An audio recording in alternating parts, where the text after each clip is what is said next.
Alright, hi everyone. Just a painting video. I finally finished the Winged Hussar Regiment.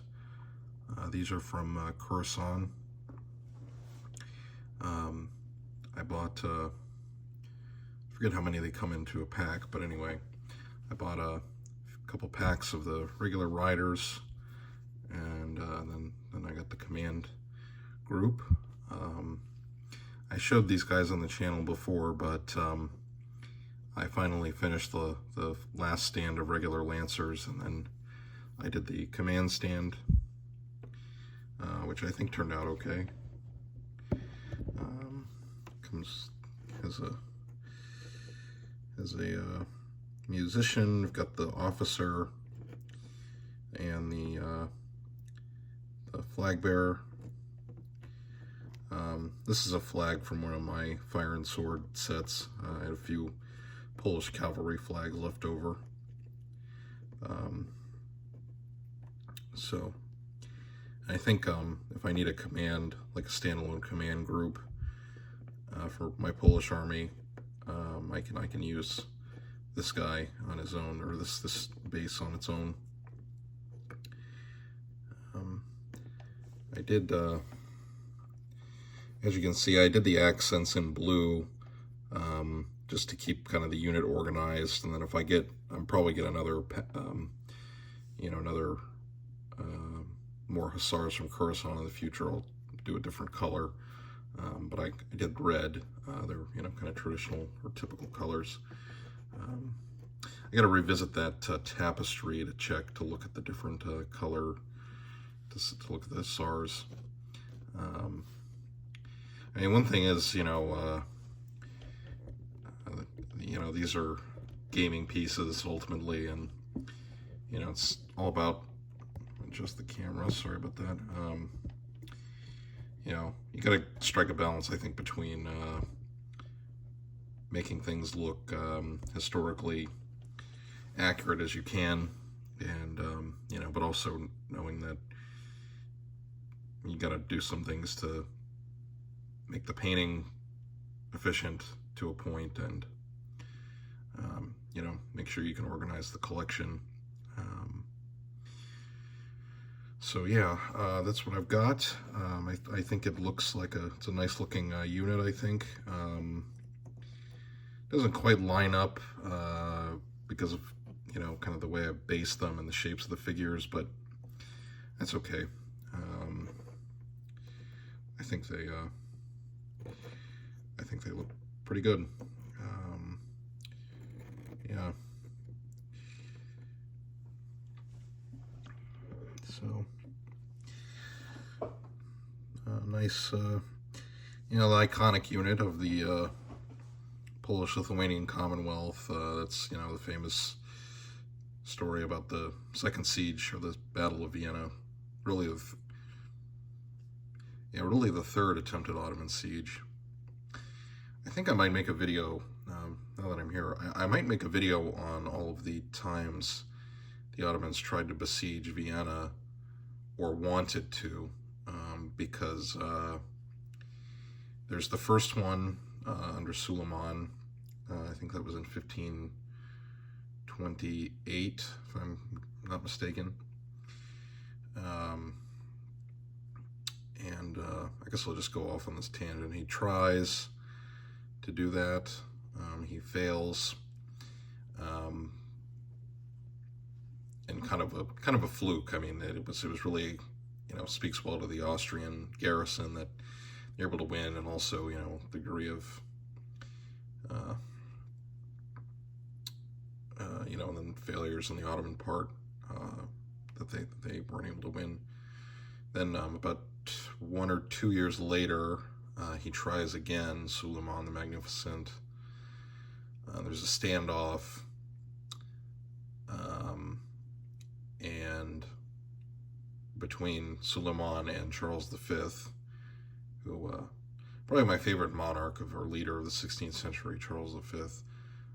Although Suleiman is quite impressive himself, but anyway.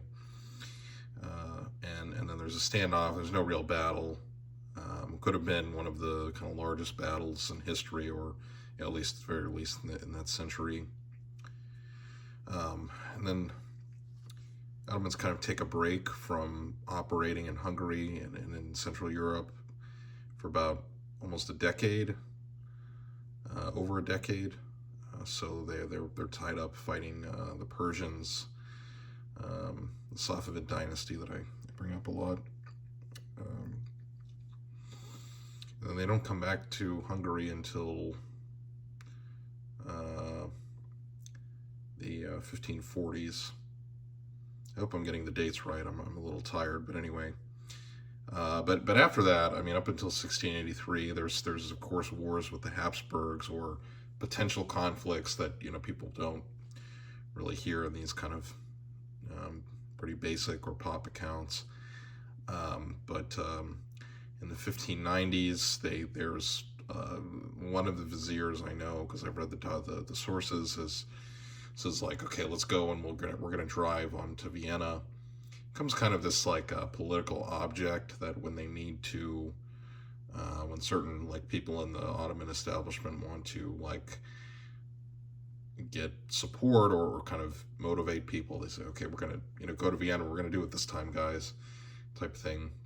It doesn't really quite work, but anyway, maybe I'll make a video. I need to research that a little bit more in detail, but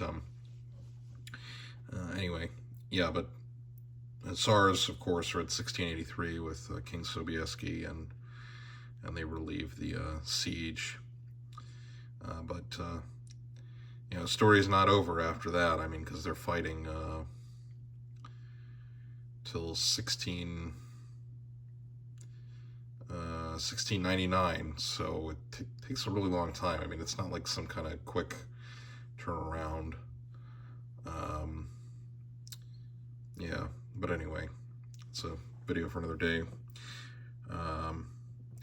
Okay, there's my tangent. The other thing that I wanted to discuss, hobby-wise, so I stripped the paint off, the bad primer off some figures recently, and I have these Khorasan Ottoman Cavalry that I think I'll dual purpose also for my Safavids as like more elite Kizilbash cavalry. But I worked on this guy today. This is the first one of the first figure I did. He still has the crappy primer, and I painted him. I didn't want to, you know, strip all that away and have to redo him. But as you can see, the one on the right hand side looks much better. I was actually able to paint a little bit of a pattern. I don't know if it shows on the camera, but I did like a light blue, and then I did like darker blue stripes with I did some white squares. The way these are sculpted, it's helpful because it's like a lattice or like a grid, so it's easier to do kind of the pattern work on the barding. But yeah, these paint up pretty easily. The riders are mostly in mail, and the sculpting on the mail is really good. On the armor, it's really good. That's what it looked like for this kind of Turkic Ottoman armor. And I did their the feathers in red. You know, like I said, because the Persian Safavid Persians tended to have like a red headgear, and this is what I did that so they can work into that army. But yeah, and then I've got a couple more.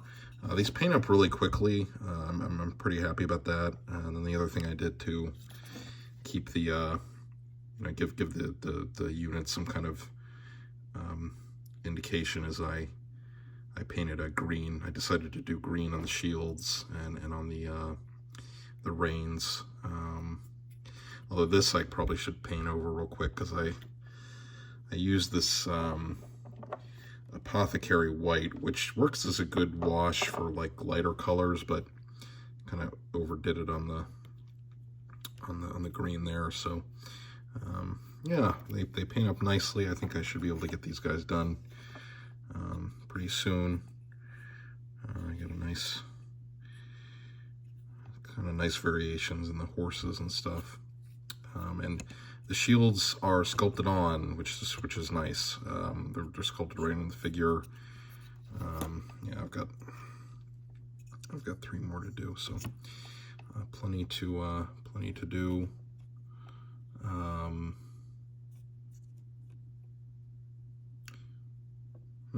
wonder if I'm missing one, because or maybe I bought an odd number. Oh no, that one's over here. Yeah. So I gotta glue that guy's spear, but I think this will be a nice looking unit when it's all done. And I also like that these Coruscant Cavalry, the spears aren't as long as the fire and sword ones, but I think having both is fine. It's just nice to have a little bit of variation, because these were feudal cavalrymen, so their equipment wasn't quite standardized, although in the artistic depictions they're fairly consistent, in terms of like the basic weapons and stuff like that. And then other stuff, still doing the wagons, of course. I've got 3 more to do, and then I've got this is artillery, Ottoman artillery crew, and a gun. So it's also Coruscant. And then this is the command, like the command section for the wagon wagon logger. So yeah, I didn't really get much time to do painting this week. I was sick a couple weeks ago, and I'm still not quite 100%. Not really bedridden like I was, but just mostly tired a lot, which doesn't make things easy to paint. So all right, well, thank you for watching, and thanks for bearing with me on my tangents, and I should have more to show you guys soon.